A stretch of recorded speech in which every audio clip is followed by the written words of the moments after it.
Ezekiel 28-ാം അധ്യായം. Tyre രാജാവിനെതിരെ. കർത്താവ് എന്നോട് അരുളി ചെയ്തു, മനുഷ്യപുത്ര, ടയർ രാജാവിനോട് പറയുക, ദൈവമായ കർത്താവ് അരുളി ചെയ്യുന്നു, അഹങ്കാരത്തള്ളൽ കൊണ്ട് നീ പറഞ്ഞു, ഞാൻ ദേവനാണ്, സമുദ്രമധ്യേ ദേവന്മാരുടെ സിംഹാസനത്തിൽ ഞാൻ ഇരിക്കുന്നു. എന്നാൽ നീ ദൈവത്തെപ്പോലെ ബുദ്ധിമാനെന്ന് തന്നെത്താൻ കണക്കാക്കുന്നെങ്കിലും നീ ദൈവമല്ല, മനുഷ്യൻ മാത്രമാണ്. തീർച്ചയായും നീ ദാനിയേലേക്കാൾ ബുദ്ധിമാനാണ്. ഒരു രഹസ്യവും നിന്നിൽ നിന്ന് മറഞ്ഞിരിക്കുന്നില്ല. ബുദ്ധി കൊണ്ടും വിവേകം കൊണ്ടും നീ ധനം സമ്പാദിച്ചു, പൊന്നും വെള്ളിയും നിന്റെ ഭണ്ഡാരത്തിൽ സംഭരിച്ചു. വ്യാപാരത്തിലുള്ള നിന്റെ വലിയ അറിവ് മൂലം നീ സമ്പത്ത് വർദ്ധിപ്പിച്ചു, ദാനം മൂലം അഹങ്കരിച്ചു. ആകയാൽ ദൈവമായ കർത്താവ് അരുളി ചെയ്യുന്നു, നീ നിന്നെ തന്നെ ദൈവത്തെപ്പോലെ ജ്ഞാനിയായി കണക്കാക്കി.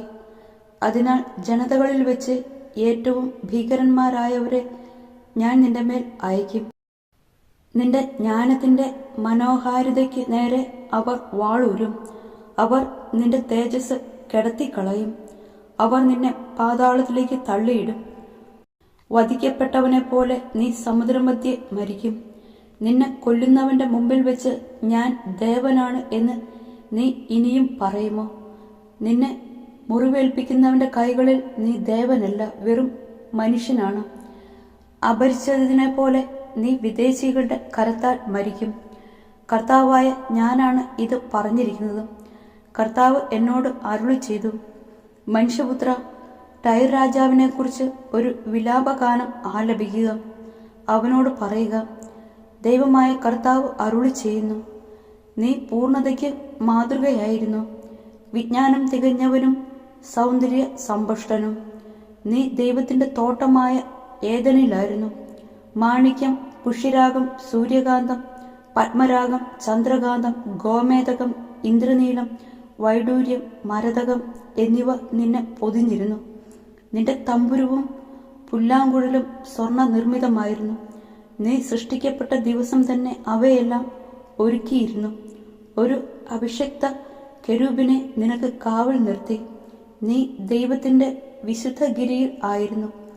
തീ പോലെ തിളങ്ങുന്ന രത്നങ്ങളുടെ ഇടയിൽ നീ സഞ്ചരിച്ചു. നിന്നെ സൃഷ്ടിച്ച നാൾ മുതൽ അധർമ്മം നിന്നിൽ പ്രത്യക്ഷപ്പെട്ടതുവരെ നീ നിഷ്കളങ്കനായിരുന്നു. വ്യാപാരത്തിന്റെ പെരുപ്പത്തിൽ അക്രമവും പാപവും നിന്നിൽ നിറഞ്ഞു. അതുകൊണ്ട് ദൈവത്തിന്റെ ഗിരിയിൽ നിന്ന് നിന്നെ ഞാൻ അശുദ്ധ വസ്തുവായി ദൂരെ എറിഞ്ഞു. നിനക്ക് കാവൽ നിന്ന കെരൂബ് തിളങ്ങുന്ന രത്നങ്ങളുടെ ഇടയിൽ നിന്ന് നിന്നെ ആട്ടിപ്പുറത്താക്കി. നിന്റെ സൗന്ദര്യത്തിൽ നീ അഹങ്കരിച്ചു. നിന്റെ മഹിമയ്ക്കായി ജ്ഞാനത്തെ നീ ദുരുപയോഗപ്പെടുത്തി. നിന്നെ ഞാൻ നിലത്തെറിഞ്ഞു കളഞ്ഞു. രാജാക്കന്മാർക്ക് കണ്ടു രസിക്കാൻ നിന്നെ ഞാൻ അവരുടെ മുമ്പിൽ നിരത്തി. നിന്റെ ദുഷ്കൃത്യങ്ങളുടെ ആധിക്യവും വ്യാപാരത്തിലെ അനീതിയും നിമിത്തം നിന്റെ വിശുദ്ധ സ്ഥലങ്ങൾ നീ അശുദ്ധമാക്കി. നിന്റെ മധ്യത്തിൽ നിന്ന് ഒരു അഗ്നി പുറപ്പെടുവിച്ച് എല്ലാവരും കാണുക ഞാൻ നിന്നെ ദഹിപ്പിച്ച് ഭസ്മമാക്കി. നിന്നെ അറിയുന്ന ജനതകൾ നിന്നെ കണ്ട് ശബ്ദരാകും. ഭീകരമായ അവസാനത്തിലേക്ക് നീ എത്തിയിരിക്കുന്നു. എന്നേക്കുമായി നീ ഇല്ലാതാകും. സീദോനെതിരെ. കർത്താവ് എന്നോട് അരുളി ചെയ്തു, മനുഷ്യപുത്ര, സീദോന് നേരെ മുഖം തിരിച്ച് അവൾക്കെതിരായി പ്രവചിക്കുക. ദൈവമായ കർത്താവ് അരുളി ചെയ്യുന്നു, സീദോൻ, ഇതാ ഞാൻ നിനക്കെതിരാണ്. നിന്റെ മധ്യേ എൻ്റെ മഹത്വം പ്രകടിപ്പിക്കും. എൻ്റെ ന്യായവിധി അവളിൽ ഞാൻ നടത്തും.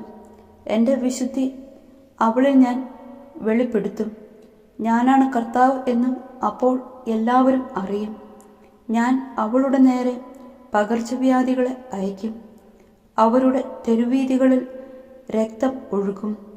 ചുറ്റും നിന്ന് അവൾക്കെതിരെ വരുന്ന വാളേറ്റ് മരിക്കുന്നവർ അവളുടെ മധ്യത്തിൽ വീഴും.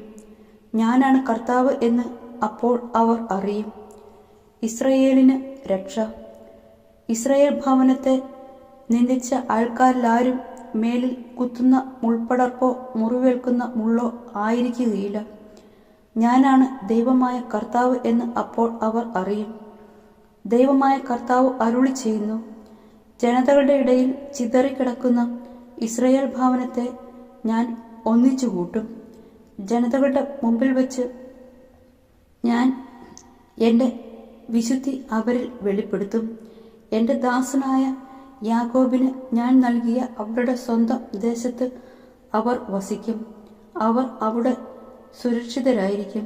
അവർ വീട് പണിയുകയും മുന്തിരിത്തോട്ടം നട്ടുപിടിപ്പിക്കുകയും ചെയ്യും.